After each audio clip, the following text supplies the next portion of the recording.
Ramakrishna Hari public, आपला vlog बघताय ना, बघितलाच पाहिजे। आज आपल्या संस्थेची मीटिंग आहे, तेव्हा मी तिथे चाललेलो आहे।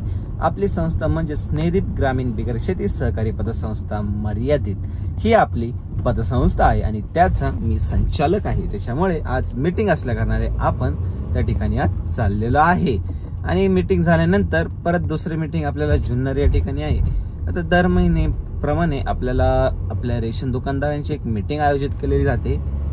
ती प्रत्येक महिन्याच्या स्टार्टिंगला असते, पहिल्या आठवड्यात किंवा दुसऱ्या आठवड्यामध्ये। तर आज ती 10 तारीख म्हणजे आज आहे, म्हणून आपण आज चाललोय त्या ठिकाणी मीटिंग साठी। तिकडनं मीटिंग उरकल्यावरती आपण जाणार आहे थेट पुण्याला, कारण की आपल्या राणीला थोडं सर्व्हिसिंग करायचंय। आता एवढं आपण फिरलोय तिच्यावरती म्हटल्यावरती तिला आता तिची काळजी घेणं भागच आहे, म्हणून आता तिची सर्व्हिसिंग साठी आपण जाणार आहे पुण्याला। तर चला आपण पहिल्या मीटिंगला जाऊयात। मीटिंग उरकून मग निघालो शोरूमच्या दिशेने। आमचं शोरूम होतं नाशिक फाट्याला, पण इथं चाकला मग ट्रॅफिक लागलं।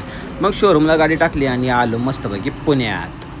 पहिल्यांदाच आता आम्ही मेट्रोमध्ये जाणार आहे। आम्ही आले मेट्रोमध्ये, ती आमची दिदी, आम्ही आलो मेट्रोमध्ये। आता तिकीट पण काढायचं माहीत नव्हतं, तिथं एकाने सांगितलं, आम्ही आता तिकीट पण काढले।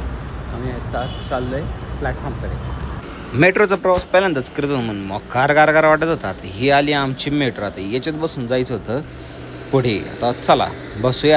मेट्रोमध्ये दरवाजे उघडले, झटक्यात आत गेलो, झटक्यात खुर्चीवरती बसलो आणि मग आलो आम्ही आमच्या डेस्टिनेशनला। सिव्हिल कोर्टातून परत आम्हाला दुसरी मेट्रो बदलायची होती, मग आम्ही उतरलो खाली, आलो बेसमेंटला। इथं पार जमिनीच्या खालून आमची निघती बरं का मेट्रो, आणि मग जमिनीच्या खालून आलो वरती। आणि मग म्हटलं आता चला थोडा पुण्याचा नजाराही घेऊयात। आणि मग आता व्हिडिओ काढायला लागला। तर एवढी माणसं होती, त्यांना वाटलं की बाबा काय करू ते, म्हणून त्यांचा व्हिडिओ घेतला नाही, बाहेरचाच व्हिडिओ घेतला। मग मेट्रोतून उतरले, इथं बारकोड स्कॅन केल्याशिवाय बाहेर जाता येत नाही आणि आतही जाता येत नाही। ही यांची सिस्टीम एक नाही बरं का, मी कोण फुकाटचा प्रवास इथं करतच नाही। आमची ती इथं बिगर स्कॅन करतच निघाली, ती लगेच लाल लाईट लागली, मग तिने स्कॅन केला आणि मग आली बाहेर। मेट्रोचा प्रवास करून आता आम्ही बसलो रिक्षामध्ये। आता इथून जाणार आहे आपण शोरूमला, तिथे आपली गाडी सर्व्हिसिंगला टाकली होती, ती आता झाली। आता ती घेऊन आपण निघणार आहोत घरी। अतिशय चांगला मेट्रोचा प्रवास होता, मकर भीती वाटली मेट्रोमध्ये, पण चांगलं वाटलं।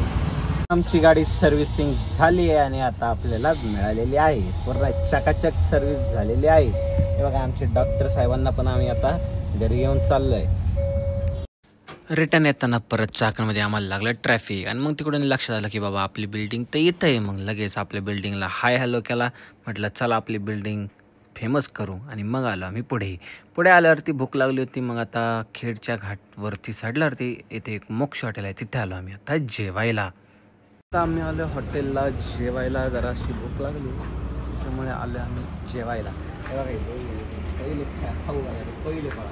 आता आले मोक्ष हॉटेलला, भरपूर छान हॉटेल आहे, एकदम डिझाईन पण एकदम कडक आहे।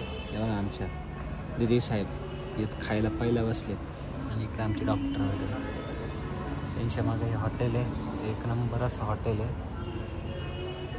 अतिशय शांत असं हॉटेल आहे, शांत वातावरणात हॉटेल, म्हणजे शांत वातावरणात जेवणात मजाच एक वेगळी आहे, म्हणून नावच मोक्ष आहे।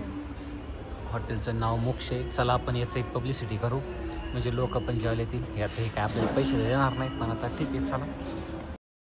झणझणीत आमची ऑर्डर आली, व्हेज अंगारा मागवलेला होता। यांची सर्व्हिस करायची पद्धतसुद्धा एक नंबर होती आणि यांची टेस्टसुद्धा एक नंबर होती। मस्तपैकी मग पोटभर जेवण केलं, लय भूक लागली होती, मग एकदम कडाकमध्ये जेवण झालं, टेस्ट एकदम छान होती। जेवण झालं नाही, कुठे लागेल फोटोशूटला, बघा यांचा फोटोशूट। छान असं हॉटेल होतं, मोक्ष नाव आहे या हॉटेलचं। एकदम शांत वातावरणात जेवण झाले आणि टेस्टही छान होती। त्यांनी काय आपल्याला पैसे दिले नाही पब्लिसिटी करायला, तरी पण म्हटलं आता चांगलं हॉटेल, चांगलं म्हणणं आपलं काम आहे, म्हणून आपण त्याचं कौतुक करतोय। हे पहा हॉटेल मोक्ष।